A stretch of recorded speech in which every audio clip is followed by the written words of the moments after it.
Olá pessoal, sejam bem-vindos a mais um episódio de Alice no País das Narrativas. Eu sou o Carlos e juntos vamos explorar o maravilhoso e fascinante mundo das histórias. Nossa ideia é mergulhar em personagens e narrativas que mexem com a gente e nos fazem pensar. E nada melhor do que começar com uma das personagens mais enigmáticas da cultura brasileira. Isso mesmo, eu me chamo Mariana e hoje nós vamos entrevistar a personagem Raquel do conto Venha Ver o Pôr do Sol, que explora justamente a história da personagem Raquel e seu ex-namorado Ricardo, que a convida para um encontro supostamente inocente.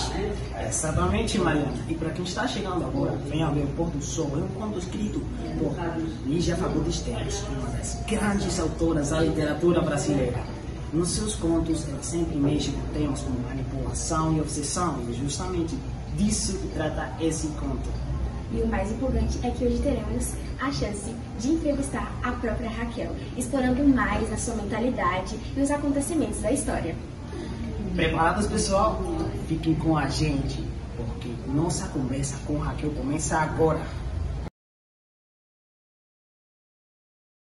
Bom dia! Estamos começando mais um Alice no País das Narrativas e é com enorme prazer que nós iniciamos nosso podcast com a presença da nossa querida personagem Raquel. Eu me chamo Ana Clara. E eu me chamo João Victor e sejam muito bem-vindos ao nosso podcast. Então, já se inscreve no canal e deixa o like aí. E pra gente poder começar, fala pra gente, quem é Raquel? Muito obrigada, Ana Clara, João Victor, pelo convite nesse último podcast. Eu sou Raquel, como já sabem, sou noiva de um homem muito rico e nós iríamos ao Oriente. Porém, aconteceu um imprevisto que Ricardo me chamou por encontro. Quando eu cheguei lá, era no cemitério e ele me deixou trancada na catacumba do cemitério. Como? Deixou trancada na catacumba do cemitério. Que história aterrorizante! Meu Deus! Ele te deixou trancada na catacumba de um cemitério. Calma. Pra gente... Vamos do começo. Pra gente poder estudar melhor. Esse Ricardo te ligou, Isso, te chamando pra um encontro. exatamente. E você aceitou. Aceitei porque desde então ele era uma pessoa de minha confiança, não vi que ia dar tanto problema. E qual era a relação de vocês? Vocês conheceram aonde e tal? A gente era mães durante mais ou menos um ano. E a gente era próximos. E, tipo, o que ele fez? Depois disso. Depois disso, ele me chamou para o encontro, né? Esse encontro foi numa rua. Inicialmente ele só me deu ideias de uma rua. Eu, inocente, fui. Fui de táxi, inclusive. O táxi não queria subir, que era numa ladeira. Nem conhecia aquele lugar. Era numa ladeira. Quiseram pegar e o táxi não quis me deixar em cima da ladeira. Eu tava de salto. Eu tive que subir a ladeira de salto. As mulheres entendem isso. Cheguei lá e ainda era um cemitério horroroso. Nem fosse um cemitério um pouco mais apresentável, já que vai pra me chamar. Ele convidou você, uma mulher de alta classe, para um cemitério. Horrível. Raquel, foi um encontro em um cemitério abandonado ainda mais. Abandonado, horroroso. Não, eu achava que fazia anos que alguém não ia limpar aquele lugar. Horroroso. E o que ele disse? O que vocês iam fazer lá? Ele me chamou pra ver o pôr do sol. E por que você continuou lá? Eu continuei lá porque a gente conversou, a gente entrou a fundo, ele falou muito dos sentimentos dele e ele me falou muito sobre a família dele, que a família dele estava enterrada lá, eu me senti de certa forma meio comovida. Daí eu peguei e continuei no local. Assim, porque eu iria embora correndo. O meu ex me chamar para um encontro no cemitério. Você foi muito corajosa, Raquel. Sem falar que o cemitério era horroroso, nem pra ser um cemitério um pouco mais apresentado, ela tava horrível, horroroso. Gente, não tinha um encontro, me chamava pro cemitério, ainda vai me chamar pro cemitério horrível, que é isso? O que você achou que vocês iam fazer lá? Como ele me disse que a gente ia ver o pôr do sol, eu fiquei mais tranquila, pensei que a gente ia conversar e esclarecer tudo pra Dar um fim. passar pra outra fase, né? Porque eu ia pro Oriente, pro meu noivo, então eu queria deixar isso ano passado. Tipo, ele falava alguma coisa, dava alguns sinais? Não, ele não dava sinais, não que eu consegui ver.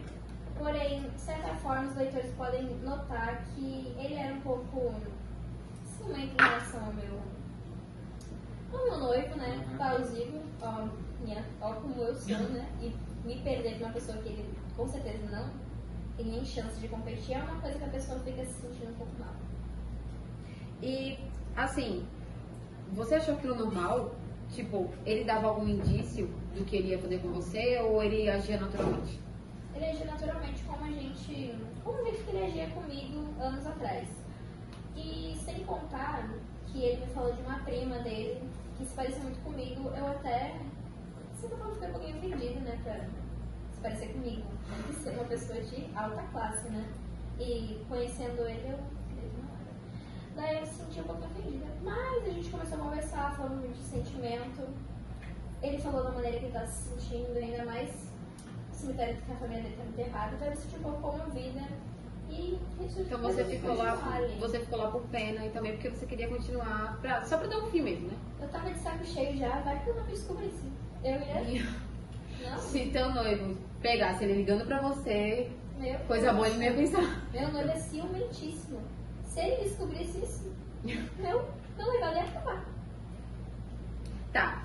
E quando que você percebeu que aquilo não se tratava de um encontro, mas sim de algo contra você?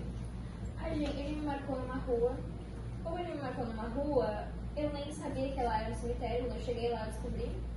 Mas, inicialmente, ele não queria me mostrar o pôr do sol, né, que a gente tinha pra ver. Não me chamou pra ver lá. Era pra gente andar pelo cemitério, conversar até... E vocês andaram mais ou menos quanto tempo? Foi... Você ainda se lembra onde era?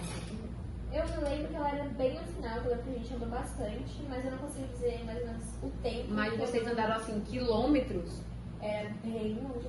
Então vocês andaram quilômetros de distância até chegar lá. Nossa, Raquel, você foi muito corajosa. Muito corajosa. Eu não sei o que tinha na cabeça. Eu não conseguiria passar um minuto naquele cemitério, juro, ainda mais abandonado. Não, com meu ex, não mesmo. Não sei como eu consegui ficar longe. E por que você acha que ele fez isso com você?